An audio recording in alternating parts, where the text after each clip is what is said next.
If you live in LA, you've probably heard at least in passing about the Sepulveda Line. It has the potential to be one of the most transformative transit infrastructure projects in the country, on par with the new Hudson Tunnel in New York, and would be an absolute game changer for the city.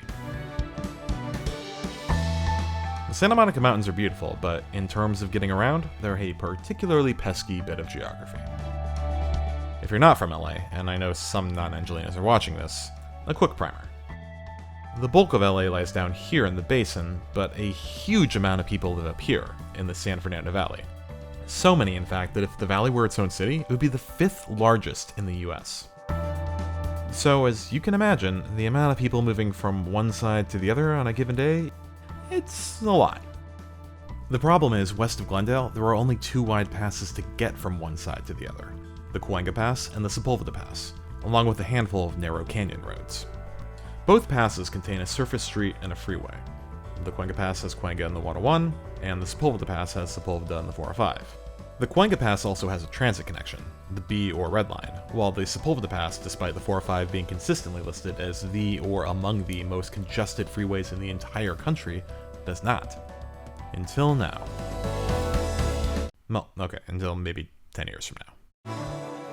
Part of the reason a transit line hasn't popped up here sooner is because the geography is complicated. The Santa Monica Mountains get a lot chunkier here than at the Cahuenga Pass, so a tunnel would be much longer and much deeper, while the pass itself is steeper and narrower. Its entire width is already taken up by Sepulveda and the 405, or even just the 405 in some parts. So we need a transit line here badly, but it's hard, which means expensive. Really expensive. It took until measures R and M for funds to be allocated for such a huge project, and even then, allocated funds are probably not quite enough to get us all the way there. Like most Metro projects, they need to combine Measure M funds with other sources like federal grants or some local funding. But then Metro started looking into another option for funding this and several of their other projects. A public-private partnership, or P3. The gist is, the capital costs would be shared by Metro and a private partner, along a split that would be determined later, and the private partner would operate and maintain the line for a fixed period in return for the fares. Are these a good idea? Opinions differ, but Metro decided to solicit P3 proposals for the Sepulveda Line while also beginning its own alternative analysis process. So, let's start there. We talked about this in last year's video, but it's worth a recap. The Sepulveda Line is meant to be built in 2 phases. The first phase, which this P3 would initially concern, would begin at the Nuys Metrolink station, where it would connect with the future East San Fernando Valley Light Rail Line, and end with a connection at the E Line, including future G and D Line connections along the way. This would get people over the mountains, and is definitely the more crucial half of the project. The other half would bring it down to LAX and provide a stronger north-south connection on the west side. In Measure M, funds become available for certain projects at certain dates, and the Sepulveda Line Phase 1 is slated to be done in 2033, and Phase 2 in 2057. Not ideal, to say the least. Of course, Metro agrees, which is why they've been aiming to accelerate many projects, this among them, and P3 was a big part of their acceleration strategy. They want Phase 1 to be done by the Olympics in 2028, though we'll touch on the realism of that in a bit. But they at least want it done before 2033, which is quite doable. There's some options for this first phase. First, a heavy rail line that travels under Van Nuys Boulevard in the valley. This would run directly beneath the East San Fernando Valley Light Rail Line and would function as an express train to its local train, with 2 transfers, at the Metrolink and the Orange G Line. A second underground heavy rail option takes Sepulveda instead, and connects with the G Line there before hitting Ventura and tunneling under the mountains. A third heavy rail option goes elevated in the valley, taking Sepulveda and adding an extra station at Sherman Way. And then there was a fourth option. One that, if you saw last year's video, you may remember me relentlessly shitting on and dismissively insisting that surely, no way, would Metro actually seriously consider building this. That option was Monorail, your favorite Disneyland and Springfield mode of transportation, which would basically take the same route as the third heavy rail option, except that instead of tunneling under the pass, it would run beside the 405 for the first half of the crossing, and then tunnel. For a lot of reasons, this seemed like a no-brainer to eliminate. Each alternative has its pros and cons. But for Monorail, its only pro was cost, and it wasn't even that much cheaper than HRT3. Everything else about it was worse. It seemed like, at the end of the day, this was going to be a showdown between HRT1 and HRT3. And then the P3 submissions came in. Metro received 4. One proposal ignored Metro's alternatives and submitted a light rail line. That was eliminated. 2 proposals submitted a slightly modified HRT3 line. The better one of these was selected to advance to the next phase of consideration, a proposal led by the company Bechtel. The 4th proposal, led by a company called BYD, was Monorail, but not the monorail route that Metro studied. Rather, a monorail route that hugs the 405 for almost its entire length, but with an eye-poppingly low cost, $6.1 billion versus Bechtel's $10.8 billion, a massive difference. So this option was advanced too. And since then, there has been a firestorm of debate, with fierce proponents and detractors of the monorail sparring in the op-eds. So in this video, already long as hell, I know, we're going to step back and take a dispassionate look at the merits of each proposal, and the context surrounding each, which turns out to be surprisingly illuminating. Let's begin by breaking down what Bechtel proposed. Here in our big map, we can see the exact location of the line from Bechtel's documents. Am I absolutely insane for meticulously transposing this onto an absurdly high-res stitched-together map? Utterly unhinged. Let's pull up a comparison graphic that we're going to use throughout. So this line has an end-to-end travel time of 19.7 minutes, basically the exact same as the HRT3 proposal. The Van Nuys Metrolink station is directly adjacent to the existing platforms for the easiest transfer possible. Sherman Way is a standard elevated station. The Orange Line transfer station is double height to accommodate the fact that the Orange Line will be elevated here before the Sepulveda Line is built, with its Sepulveda Station being relocated to directly over the intersection rather than its current location west of here. Documents show the Sepulveda Line mezzanine level connecting directly with the Orange Line station, which is a huge plus. The Ventura Station is just a minute walk to the Ventura bus connection, so pretty good. And then it goes underground almost immediately. And here is where a major innovation happens. Instead of dual-bore tunnels, which is how Metro builds subway lines right now, they're suggesting a single-bore tunnel to go under the mountains. This has a huge advantage. See, normally when you create dual-bore tunnels, you need to excavate cross-passages between them at regular intervals, as well as dig ventilation shafts to the surface at regular intervals. 2 things that become insanely difficult when talking about a tunnel as deep as this one. A single-bore tunnel actually does not require that sort of digging from the surface at all, which is a huge benefit, as Bel Air, which this would dig beneath, is itching for any way to block this should a single caterpillar be located in their domain for so much as an hour. South of the mountains, we have a station directly at UCLA, and here's where the second innovation comes through, this time to reduce costs. Metro's heavy rail trains are currently quite long, which requires long stations, and stations are the biggest driver of cost in a subway line by far. Bechtel proposes using shorter trains for shorter stations, with driverless technology that will allow them to run at 90-second headways, and then staggering the platforms so that much of the station can be within a single-bore tunnel instead of excavated from above. So, by getting trains more frequently, it's a better experience for riders, and by shortening them, the stations cost much less. This will increase operating costs, as you need more trains, but the trains are shorter. Metro is directing the P3 proposals to initially provide for 12,000 passengers per hour per direction, or PPHPD. At 2.5-minute headways and 3-car trains, Bechtel starts at 12,240 PPHPD. Their max design capacity of 4-car trains at 90-second headways allows for 27,200 PPHPD, larger than the observed capacity of the 6 train in New York and almost as much as the 4 and 5 trains, giving a huge buffer for future growth, which this line will absolutely see, and keeps us from future overcrowding problems. And that capacity increase comes with no additional construction, it's built in from the start. So, from UCLA we hit the Purple Line, and again they've managed to engineer a direct station-to-station connection for an immediate transfer, which is complicated as hell with 2 underground crossing stations, and a huge plus is this will be a super busy transfer station. In fact, the busiest transfer station in the entire system. South of here, any project has to choose an option from the southern alignment alternatives that Metro studied, even though the southern phase won't get built until later, and Bechtel's chosen the Sepulveda route. This was always going to be the route the Metro was most likely to choose anyway, and Bechtel's hewing to their exact station locations from the initial study. We get a standard underground station at Santa Monica, and then a final one at the Expo Line, again immediately adjacent to the Expo platforms, and they say they're studying how to make the most direct connection possible. Bechtel prioritized system connectivity, which is extremely important for a line like this. Think of this line as a giant funnel. People are coming from all over up here and going all over down here, and vice versa, but they all need to funnel into this line to do it. The entire Bechtel proposal is designed around that.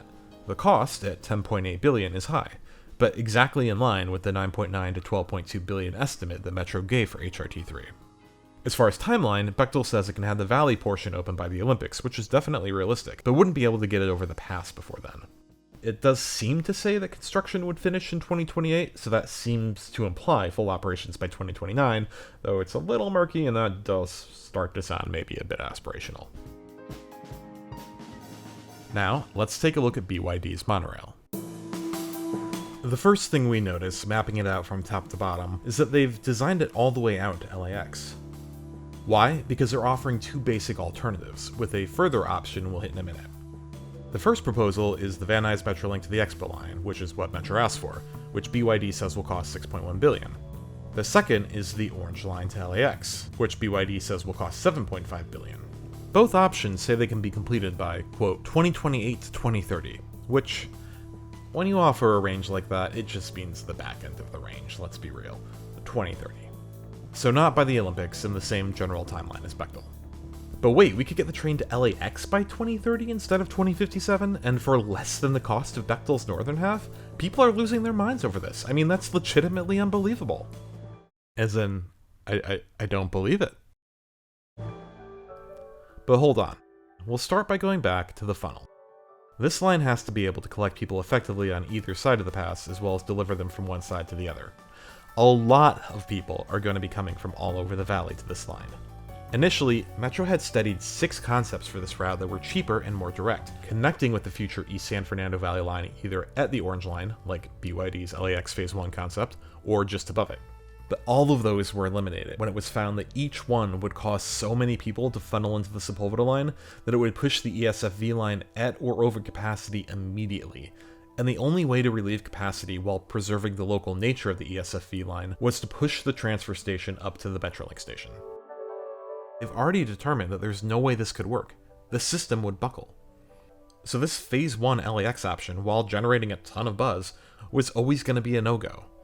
Now, Metro did include and budget for an option in the environmental review for its consultant to study the line to LAX, but this is almost certainly to get a jump start on the Phase 2 EIR, as it's cheaper to do it together. If it was something Metro was actually considering for the first phase, it wouldn't be an optional afterthought in the contract. But even though it almost certainly won't happen, what this alternative did do was get a bunch of people who are seeing this in passing on board with the monorail. So since the LAX first version isn't particularly relevant, we're ignoring it for now. So what's BYD's end-to-end travel time? 24 minutes, which is worse than Bechtel's 19.7, but not significantly worse, and certainly not when you're talking about the type of cost savings that BYD is touting. And what about capacity? BYD claims peak headways at 2 minutes versus Bechtel's 90 seconds, not significantly worse, and says its initial capacity is 14,000 pph/PD, above both Metro's required capacity of 12,000 as well as Bechtel's initial capacity of 12,240. Again, pretty good. What about max capacity? For BYD, that's 19,000, and here we see the first truly significant difference. A max capacity of 19,000 is a lot less than Bechtel's 27,200, and that starts to really loom when we're talking about a line that will be a backbone of the entire Metro network as long as the Metro exists. There almost certainly will come a time when this train will overcrowd, with nothing much we can do about it. But it's actually even worse than it sounds.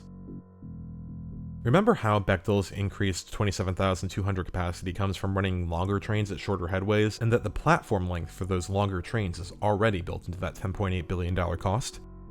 For BYD, their initial capacity is based on 6-car trains, while their max is based on 8-car trains. But that $6.1 billion cost only takes into account 6-car platforms. They say they're leaving room for platform expansion, but they're not actually building them. To build that extra capacity into the system while the line is running, requiring construction on every single station during operations, will be hugely expensive. So it's not really comparing 19,000 versus 27,200, it's comparing 14,000 against 27,200. While the initial planned capacity is slightly higher, that's also BYD's maximum, at least for 6.1 billion. And this here is the start of a theme. BYD has offered this tantalizing $6.1 billion capital cost, and is also touting all these amazing facts and figures. But in many cases, those figures do not apply to that cost, and that fact is buried every time. You're left with the implication that these figures can be gotten for that cost. And people are going crazy because of the implication. Now, you've said that word implication a couple of times. What implication? Meanwhile, Bechtel's proposal is honest about what you're getting for the cost. Yes, the cost is high, but you get what they say you're gonna get. With BYD, for their base cost, you get a stunted version of what they're often promoting as the big draws of the project. And where's the most obvious example of this? The UCLA station. You'll notice that in BYD's $6.1 billion baseline proposal, there actually is no UCLA station. In fact, the Purple Line connector is closer to the VA hospital than Westwood, though not directly connected, and I'll have a lot to say about that in a minute. Simply put, even though Metro advanced the UCLA and non-UCLA options of BYD for further study, that was the option I mentioned earlier, this line will not get built without a UCLA station. Besides the fact that it's politically untenable to do, a UCLA station is predicted to have the highest ridership of any non-transfer station in the entire network. Metro actually eliminated one of those 6 initial options specifically because UCLA couldn't be done with it. To build this line without a UCLA station would be so astonishingly short-sighted that it's almost malicious to even suggest it. So why did BYD suggest it? Because if the line does not have to divert to UCLA, it can remain elevated along its entire route, which is something that Monorail naturally wants to do. If you can keep a monorail entirely elevated, the costs make more sense. It's designed for that grade. But the minute you put monorail at grade or in a tunnel, costs balloon compared to normal rail. And tunnels and underground stations were already the most expensive parts of transit projects. So to hit UCLA, which you need to go underground to do, you're adding cost upon cost here. And if you lose cost, what pro does monorail have left? For this to be competitive at all, it needs to be so much cheaper than heavy rail that you start to think, well, maybe we could live with this. So we get a baseline proposal without that tunnel, with a shockingly low headline number that BYD can repeat over and over and over, and you can use that to rally people around your proposal. Which, like with the LAX option, is exactly what we're seeing. And almost none of those people are aware that, again, like with the LAX option, that number isn't really relevant. In reality, adding the UCLA station adds $2.1 billion, 2 years of construction time, and 4 minutes of travel time. This is a fact that is buried on page 227 of the Volume 2 PDF of their proposal. Nice.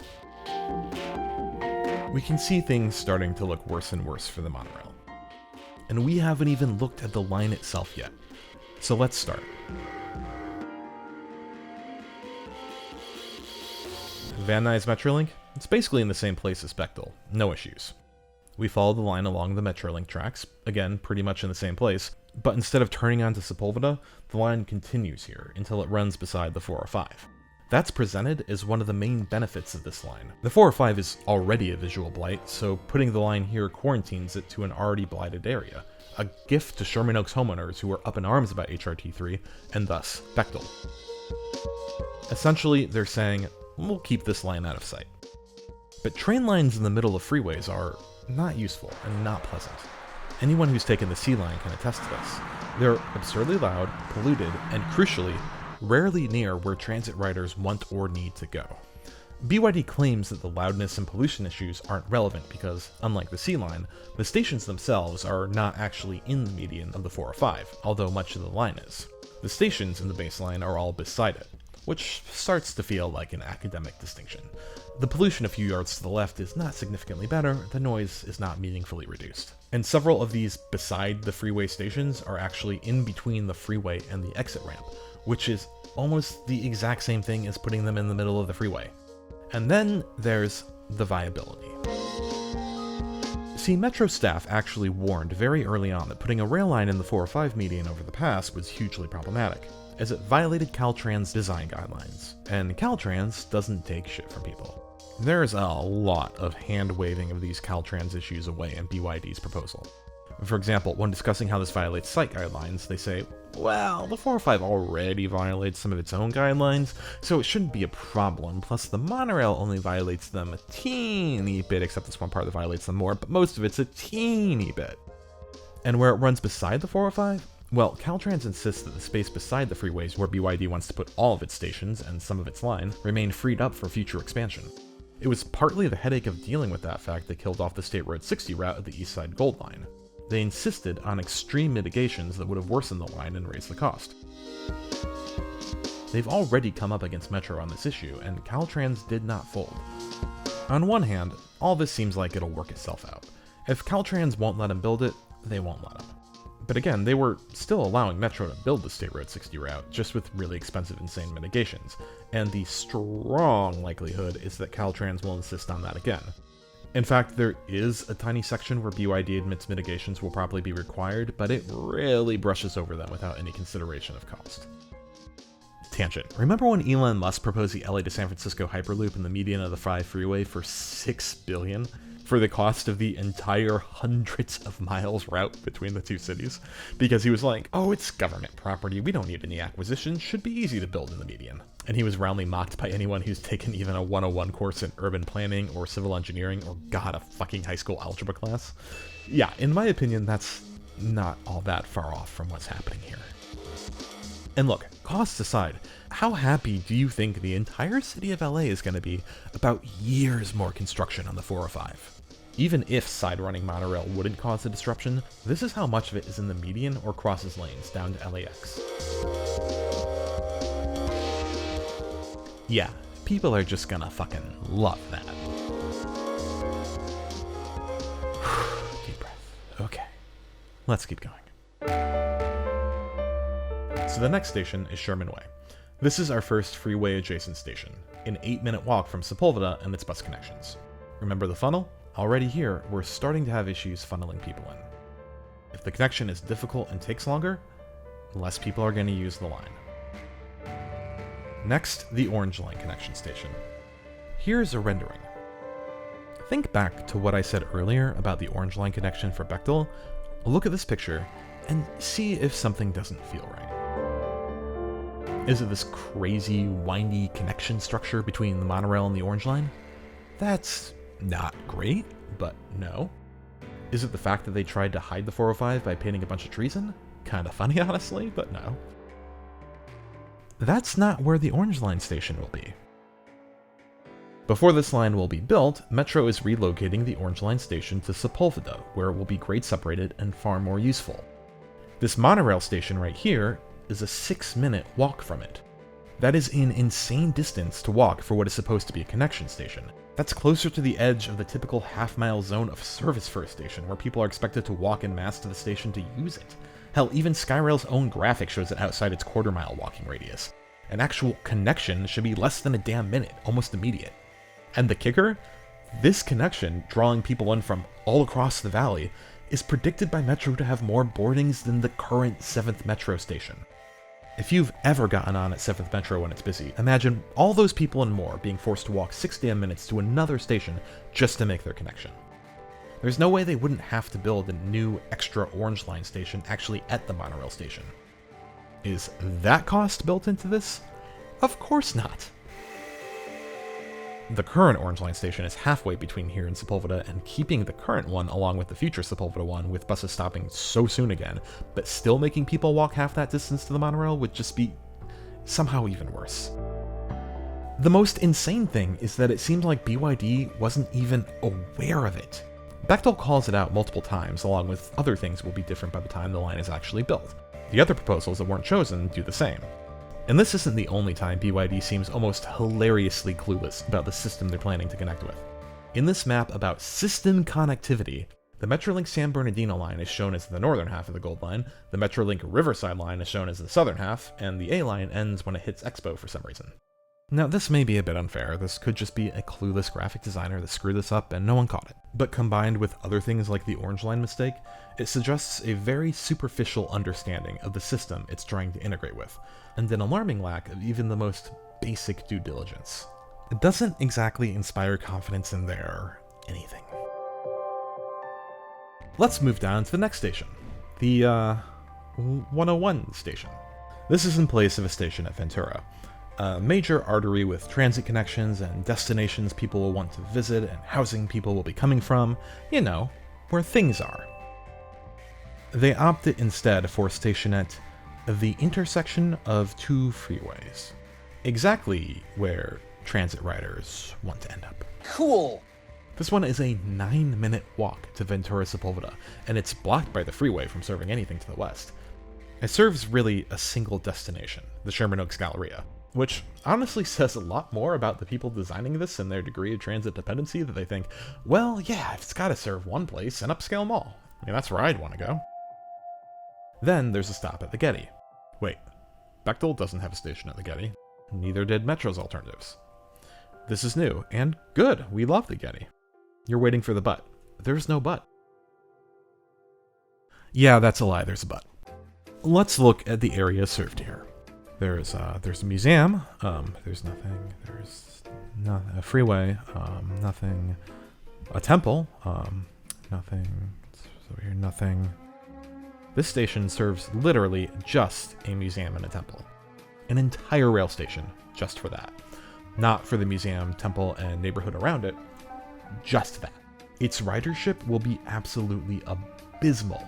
It won't pass any cost-benefit analysis and will get scoped out immediately. Wow, that's a pretty big butt. Look at the B line. When it was built, a Hollywood Bowl station got scoped out because it would generate the lowest ridership in the system, and the Bowl is huge, with a giant number of people potentially taking transit after each event, and it exists within a neighborhood with housing and, you know, things. The only reason it seems it's being considered for Crenshaw North, and still just as an option, is because they can use the Hollywood Bowl lots to launch the tunnel boring machines, and if they're already digging a giant hole there, half the cost of a station anyway, you may as well put a station there while you're at it. So, the Getty station. I mean, yeah, it'd be nice taking the train to the Getty. It would, it's a nice idea. It's not a bad thing, but it's not going to be worth the cost. Metro would have to actively choose to lose a lot of money here and lower the line's cost-benefit analysis rating for federal grants, which, hey, they might, but I doubt it. Funnily, this is actually the one way the cost of the line could lower from the original estimate. Not nearly enough to offset the rest of this, but, you know, a little. What's the station being part of the proposal doing, though? Again, a lot of people defending the BYD proposal because of The implication. that this will be part of the final product, while in reality, the stop will probably be mercilessly struck. From here, we're looking at the UCLA option, because that's what would get chosen if BYD was actually selected. It goes into an expensive monorail tunnel under Bel Air, and it's not clear if the proposal is assuming single or dual bore for that $6.1 billion price, but for the same Bel Air reasons, it would have to be single, and if they're pricing for dual, that will probably add more cost. Again, not clear. The UCLA station is good, in the same spot as Bechtel's. The elevated Purple Line adjacent station is about a 3-minute walk from the Purple Line entrance. Not the travesties of the valley, but not what any urban planner would call an easy connection either, and definitely not what you want for, again, what will be the busiest transfer station in the entire network. The Santa Monica station is again next to the freeway, as is the Expo Line connection station, which also requires a 3-minute out-of-station connection. So the funnel, the entire purpose of this line to gather people from all over the valley and bring them over the pass to the west side and vice versa, is in shambles with BYD. You add in the time it takes to transfer from stations on each end, along with the extra time it takes to get from end to end, and your trip could easily be 15 minutes longer or more. So what does BYD have going for it? Well, it has that $6.1 billion upfront number, despite the fact that it's meaningless bullshit. It has a station at the Getty, despite the fact that it probably won't. It can build out to LAX by 2028, maybe, despite the fact that it can't and won't. The proposal does have really nice renders. That one map aside, they hired a way better design team than Bechtel did. And that monorail looks shiny. Shiny. And hey, that matters when selling things to the public. Bechtel could do with a good design team. But, and here's the rub. What else does BYD have? Influence. Some years ago, Metro had to choose a company to award an electric bus contract to. The Metro board chose BYD against staff recommendation, which almost never happens. Why did Metro staff recommend against it? Well, an LA Times investigation discovered that BYD buses stalled on hills, required more frequent service than the other electric buses, and had unpredictable driving ranges below the advertised figures. The first 5 buses BYD sent to Los Angeles Metro were pulled off the road after less than 5 months of service. And it was after this that the board chose to award BYD tens of millions more in contracts. So why? BYD is, in the words of the LA Times, a skilled political operator. The company's business model involves hiring lobbyists and grant writers to secure no-bid purchases by public agencies, and it has invited public officials on foreign junkets and employed their close associates. Those officials then repeatedly came to the company's defense as concerns about the buses heightened. City departments also twice sought to give BYD contracts without competitive bidding, and in both cases, when projects hit snags, managers told staff that the purchases were, quote, political, and in one case, to work around the problems. Garcetti's office in particular encouraged city departments to do business with BYD. When asked about Garcetti's support for BYD, his office released a statement that was immediately defensive of Garcetti's promotion of the Sepulveda Monorail. When BYD tried to win another contract, staff evaluations released to the Times expressed skepticism that BYD could improve and said that it posed the highest risk of failure among its competitors. So BYD went on a lobbying blitz, going after Garcetti and Metro Chair R. Najarian, sending him scripted remarks urging the contract to be given to BYD via a longtime friend. Ultimately, Metro extended the bid deadline specifically to allow BYD to submit a redesigned bus. BYD won the contract for $47 million. Najarian is still on the Metro board, and Garcetti is the current chair. During one BYD vote, Long Beach Mayor Robert Garcia, LA County Supervisor Catherine Barger, and Garcetti and Najarian all declared hard conflicts keeping them from voting, indicating that they've received campaign contributions. And Inglewood Mayor James Butts was absent, but it seems likely that he would have needed to declare conflict as well, as he had BYD inject $50,000 into the Inglewood Airport Area Chamber of Commerce. But despite not voting, they were still able to advocate for BYD to their voting colleagues. And it's important to note a serious flaw in the Metro Board's voting rules, where if so many members have hard conflicts that they can't reach a quorum, randomly selected conflicted members get to vote. So if BYD buys off enough votes, the conflicts don't matter. So far, it seems they simply haven't needed to, as the conflicted members have done enough lobbying to get them what they want. And it's not just the current board members that push BYD. Former LA County Supervisor Mike Antonovich had a very shady relationship with the company, and when Antonovich was Metro Chair, he held BYD stock. He also received political contributions without declaring a conflict of interest on his BYD votes, except for once. Metro's Inspector General only became aware of the issue after Antonovich was gone, and it wasn't within their jurisdiction to enforce it. BYD has also supported transit-promoting organizations like Move LA, gaining them influence in pro-transit communities. So, you can see the shape of the problem.